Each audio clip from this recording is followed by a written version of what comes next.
बच्चा, बदतमीज अंधे आंखों में पर्दा लगाकर ड्राइव कर रहे हो क्या? इसे तुम्हें ये पकड़ो, पैसे दफा हो जाओ यहाँ से। कुत्ते की बच्ची अब आगे से साइड हो जा। बदतमीज खड़ूस कहीं की तेरी तुम्हें। यह लेकर हीरो बन रहा था। नहीं, आप गलत समझ रहे हैं। जोया बेटा, तुम इसे गलत समझ रही हो। ओ, इसका जुड़वा भाई है। ये बेचारा बहुत सीधा है। ओ तेरी, यह तो सच में जुड़वा है। बेटा बोली थी ना, ये लड़का बहुत ही शांत स्वभाव का है। ओ नो, मुझे माफ कर दो, मैंने सोचा वह घमंडी खड़ूस है। नहीं, कोई बात नहीं। ठीक है बेटा, ये सब छोड़ो, जाओ तुम दोनों घूम कर आओ। फिर हम दोनों घूमने आते। तुम अपने भाई के बिल्कुल ऑपोजिट हो। वह कहाँ घमंडी और तुम कितने साधारण। इसीलिए मैं भी मेरे भाई से उतना नहीं रहता हूँ। बिल्कुल सही रहना भी नहीं उस खड़ूस के साथ। ओ नो, आज पहला दिन और लेट हो गई। तुम सब यहाँ क्यों खड़ी हो? चुप चुप, लेट से आने के कारण पीछे तो देखो। ऐसा क्या है पीछे में? ओ तेरी मतलब ये खड़ूसी बॉस है। तुम सब जाओ और जोया तुम मेरे ऑफिस में आओ, तुमसे कुछ खास बात करनी मुझसे है। कुछ खास बात? मेरे दोस्तों पार्ट 2 देखने के लिए एक प्यारा सा कमेंट करें।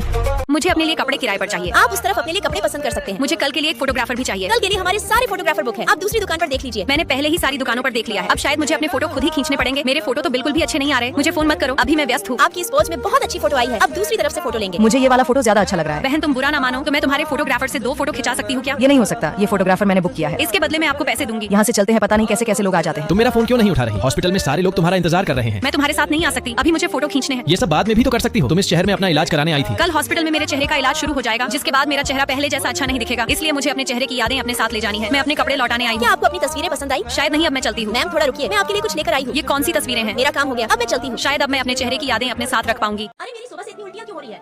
आपका रिपोर्ट निकल कर आ गया है। आपके पति कहाँ हैं? अरे हाँ डॉक्टर, मैं यहीं पर हूँ। यह देखो, इस रिपोर्ट में साफ साफ दिखाई दे रहा है कि आपका कोख में 2 जुड़वा बच्चे पल रहे हैं। आर्यन इतना घबराया हुआ क्यों है? आर्यन खाना लगा दी हूँ, आकर जल्दी से खा लो। और तभी आर्यन का फोन आता है। अरे बेबी, मेरी बीवी पास में ही है, फोन रखो, मैं घर से निकलकर फोन करता हूँ। अरे निशा, मुझे कंपनी जाने में लेट हो जाएगा, इसलिए मुझे अभी निकलना पड़ेगा। अरे पहले खाना तो खा लो। उसे तुम रख दो, मैं रात में आऊंगा तो खा लूंगा। यह इतना जल्दी में क्यों है? मुझे तो कुछ गड़बड़ लग रहा है। और तभी प्रिया अपने हस्बैंड के साथ कार में जाती है। आपकी कार से इतनी अच्छी खुशबू आज क्यों आ रही है? अरे पर मुझे तो नहीं आ रही है। और तभी मैं देखती हूँ, यह परफ्यूम तुम्हारी गाड़ी में कहाँ से आया है? अरे प्रिया, इसे मैं कल कंपनी से लौटते समय खरीद लिया था तुम्हारे लिए। क्या मेरे लिए? हाँ प्रिया, तुम्हारे लिए ही। देखो इसने किस तरह से मुझे झूठ बोला। तुम मुझसे इतनी धोखा क्यों कर रहे हो? सॉरी, मुझे माफ कर दो। कम से कम तुम अपने होने वाले बच्चों के बारे में तो सोचो। बेशक मैं ऐसा दोबारा नहीं करूंगा, प्लीज मुझे माफ कर दो। मैं तुमसे वादा करता हूँ, मैं ऐसा फिर कभी नहीं करूंगा, ठीक है?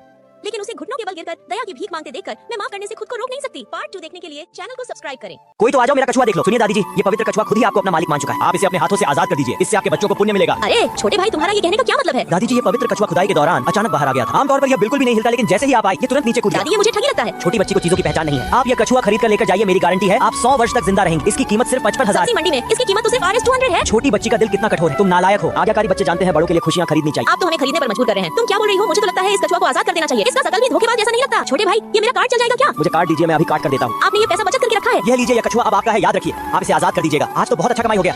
आगे जानने के लिए चैनल को सब्सक्राइब करें। धन्यवाद। आज हमारे स्कूल खुल गए और मैं भागकर स्कूल जा रही होती, लेकिन तभी राज के बच्चे, तू कभी नहीं सुधरेगा ना। फिर मैं क्लास में रुक जा, वो निकिता की टेबल गंदी कर देता और जैसे ही निकिता टेबल पर बैठती हम सब उसका मजाक उड़ाने लग जाते। फिर मैं गुस्से में आकर राज को चाटा लगा देती। अबे यार, मजाक मजाक में हमने कहीं ज्यादा तो नहीं कर दिया? राज के बच्चे, ये क्या कर दिया तूने? बेचारी बुरा मान गई। फिर मैं बाहर आकर रोने लग जाती। निकिता रो मत, निखिल क्या सोचेगा? फिर निखिल मेरे पास आकर मुझे चुप कराता। अरे ऐसे बच्चों की तरह नहीं रोते। राज और तुम बचपन के दोस्त हो यार, वो सिर्फ तुमसे मजाक कर रहा था। इस निखिल के बच्चे का तो गेम बजाना पड़ेगा। और जैसे ही मैं जा रहा होता तभी राज ये क्या कर रहा है? तू भी उस लड़की को पसंद करता है क्या, या फिर तू उसे लेकर सीरियस? जब देखो जब अगल बगल घूमता रहता है उसके। हाँ, मुझे वो पसंद है, तो बता अब क्या कर लेगा तू? अरे निकिता, मैं तो बस मजाक कर रहा था यार, सॉरी। हाँ, तेरी टेबल भी साफ कर दी है मैंने। यार मैं तुझे पसंद नहीं करती, क्यों परेशान करता है मुझे? जब देखो जब ये बचपना। तुझे निखिल पसंद है क्या? देख, अगर तुझे निखिल पसंद है तो बता दे मुझे। हाँ यार राज, मैं उसे पसंद करती हूँ। ठीक है, मैं कल उसे तुमसे मिलवा दूंगा, तू प्रपोज कर देना उसे। फिर राज मुझे अगले दिन निखिल से मिलवाता, लेकिन मैं उसे कुछ नहीं बोल पाती। फिर मुझे हर बार मौका मिलता, लेकिन मैं निखिल से कुछ नहीं बोल पाती। यार कल तो निखिल के साथ रेस्टोरेंट में मिलने जा रही हूँ, कल तो पक्का उसे आई लव यू बोल दूंगी। लेकिन निखिल, तुमने तो कहा था कि रेस्टोरेंट में कोई दूसरा नहीं होगा। अरे दूसरे कहाँ हैं? ये तो मेरे ही ऑफिस के लोग हैं। आओ मिलवाता हूँ सबसे। लगता है मैं इस जन्म में तो निखिल को प्रपोज नहीं कर पाऊंगी। फिर निखिल पूरे 1.5 साल के लिए दूसरे शहर चला जाता। कोई ना निकिता, जब निखिल आए तो इस बार उसे पक्का प्रपोज कर देना। और जैसे ही निखिल वापस आता, अरे देख देख, वो आ गया, जल्दी जा। फिर मैं फाइनली निखिल को प्रपोज करने के लिए जाती। सरप्राइज। 1 मिनट, तू यहाँ कैसे? और एक बार कॉल तो कर देती। कौन है बेबी?